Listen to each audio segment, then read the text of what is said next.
तो दोस्तों आज ये पहला वीडियो है और इस वीडियो को देखें आप कहाँ से कहाँ ये डिस्कशन पहुँचेगा। तो ये चीज़ें जो आजकल जो भी कुछ होता है, हर चीज़ जो होती है, हर आदमी, इंसान और एनिमल के जो काम करता है वो अपनी ज़िंदगी जीता है, उसमें एक छोटा सा मकसद होता है। ज़्यादातर लोगों का एक फिक्स ही मकसद होता है और वो मकसद हमें मिला है इंस्ट्रक्शंस में।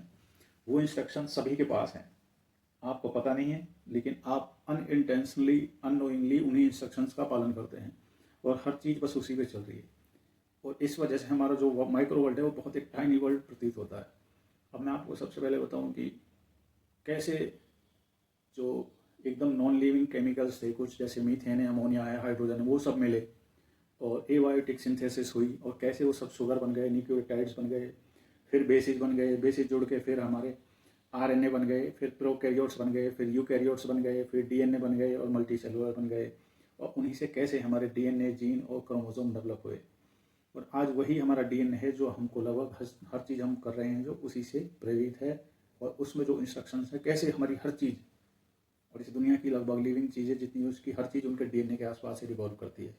वो डीएनए में ही इंस्ट्रक्शन है, वो जो बेसिस है उनका सीक्वेंस डिफाइन करता है और फिर उससे कुछ चीज़ें बनती हैं और फिर हम अपने आप को एक्सप्रेस करते हैं, हम एक्सपीरियंस क्रिएट करते हैं और एक्सपीरियंस से हमारी जो मानसिकता है वो चेंज होती है और फिर हमारी जो एक्सपीरियंस होती है उससे हमारी पर्सनैलिटी बनती है, उससे हमारे विचार बनते हैं, उससे हमारा कल्चर डिफाइन होता है, उससे हमारा रिलीजन डिफाइन होता है और फिर हम एक अपने आप में एक दुनिया बनाते हैं और कैसे हम उस दुनिया के नियमों को निश्चित करते हैं। कुछ लोग कैसे फिर उन नियमों को तोड़ के उससे थोड़े अलग जाते हैं और बाहर का सोचते हैं।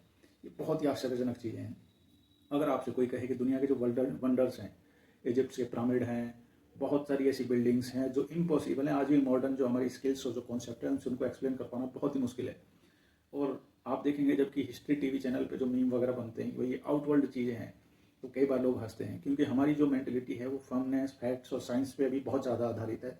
लेकिन कभी भी आपको किसी चीज़ को इग्नोर नहीं करना चाहिए, हर चीज़ को आपको उसको कंसिडर करना चाहिए। यही सबसे अधिक और सबसे पॉसिबल वे अहेड हमारा जो रास्ता है वो है। क्योंकि हमारी जो जो दुनिया है, हमारी जो केमिकल्स जो सबसे पहले आए थे, हमें आज भी नहीं पता वो कहाँ से आए थे। कैसे सबसे पहले जो एबायोटिक सिंथेसिस है वो हुई थी, कैसे करीब 4.5 बिलियन ईयर्स है वो, कैसे हमारी जो प्रोकैरियोट सेल थी, आरएनए थे, वो बना था। फिर करीब 2-3 बिलियन ईयर्स है वो यूकैरियोट्स बने थे। फिर 1 बिलियन ईयर्स से करीब मल्टी सेलुलर ऑर्गेनिजम्स चल रहे हैं और फिर वो इतने कॉम्प्लेक्स बन चुके हैं आज की तारीख में। और आज वो इतने ज़्यादा कॉम्प्लेक्स को हमने अपना जो वर्ल्ड है उसको कर लिया है कि हमने अपना कल्चर और रिलीजन इतना स्ट्रॉन्ग कर लिया है। कैसे उस दुनिया में हम लोग, कुछ लोग उसी के अंदर घूम रहे हैं। हमने एक स्फीयर बनाया, हमने एक घेरा बनाया और हम उसी के अंदर चलते रहते हैं और कैसे वो लोग कभी भी बाहर नहीं झाँकते।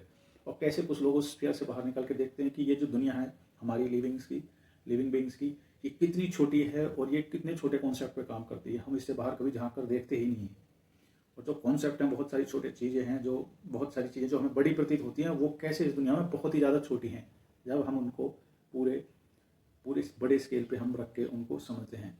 तो आज की तारीख में हम जितना भी चीज़ें हम करते हैं, हमारे जो डीएनए है वो हमको डिफाइन करता है, हमारी बॉडी स्ट्रक्चर को, हमारे कलर को, हमारे विजन को, और फिर उससे हम एक्सपीरियंस क्रिएट करते हैं और एक्सपीरियंस को हम फील करते हैं। उससे हमारी पर्सनैलिटी, विचार हमारे प्रभावित होते हैं। Then it makes create cultures and religions and those religions and cultures affect us in big way. और फिर कैसे उसके हिसाब से लोग अलग अलग प्रकार से बनते हैं, वो सोचते हैं और लोगों के विचार बदलते हैं। कैसे फिर ये छोटी छोटी चीज़ें हैं उनसे युद्ध हो जाते हैं, शांति वार्ताएँ होती हैं, लोगों में सामंजस्य होता है, लोग माइग्रेट करते हैं, लोग मरते हैं, लोग लड़ते हैं। और कैसे सब मिल के लोग बहुत बड़ी साइंटिफिक जो चीज़ें वो क्रिएट करते हैं और कैसे मॉडर्न वर्ल्ड की आधारशिला रखते हैं, कैसे इस सारी चीज़ों को तोड़ के वो बाहर निकल जाते हैं, दूसरे प्लेनेट पर जा सकते हैं।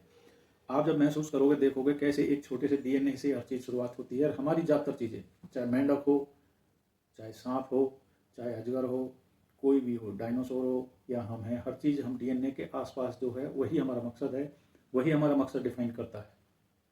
और क्या वो मकसद है और कैसे उस मकसद के कारण दुनिया की हमने लगभग हर चीज़ पैदा करी है। कैसे हमने ग्रीड पैदा करी है, कैसे हमने इकोनॉमी पैदा करी है, कैसे हमने पैसा क्रिएट किया है, कैसे हमने अपने सिस्टम क्रिएट करे हैं। लेकिन उसका अल्टीमेट जो पर्पज़ है हमारे वो डीएनए में ही है। उसके इंस्ट्रक्शन है जो हमारे बेसिस हैं, ATCG, उनका सीक्वेंस है और वही हमारे बहुत सारी चीज़ों को डिफाइन करता है। वहीं हमारा मकसद छुपा हुआ है, लेकिन हमको नहीं पता वो कहाँ से आया है। लेकिन हम थोड़ा सा ऐसा समझते हैं कि पहले बेसिस थे, फिर कॉम्प्लेक्स मॉलिक्यूल बने, शुगर्स बने, न्यूक्लियोटाइड्स बने, फिर आरएनए बना, जो सेल्फ रेप्लिकेटिंग था, और उसके बाद प्रोकैरियोट्स में था, उसके बाद वो और कॉम्प्लेक्स बना, फिर ऑक्सीजन निकलने के बाद वो डीऑक्सीराइबोन्यूक्लिक एसिड बना, डीएनए बना, डीएनए से फिर हमारे क्रोमोजोम में 23 पेयर क्रोमोजोम हैं, कुत्ते में 39 पेयर हैं, और जो हनी बी वगैरह है, ये फ्रूट फ्लाई है, उसमें 10 पेयर हैं। कैसे उन चीज़ों से हर चीज़ डिफाइन हुई और वो लगभग हर चीज़ एक ही चीज़ के पीछे भाग रही है। इस पर हम आगे बात करेंगे। पहला वीडियो है, देखेंगे हम इस जो हमारा डिस्कशन है उसको हम कितना अलग ले जाएंगे, सिर्फ इसी बिंदु से स्टार्ट कर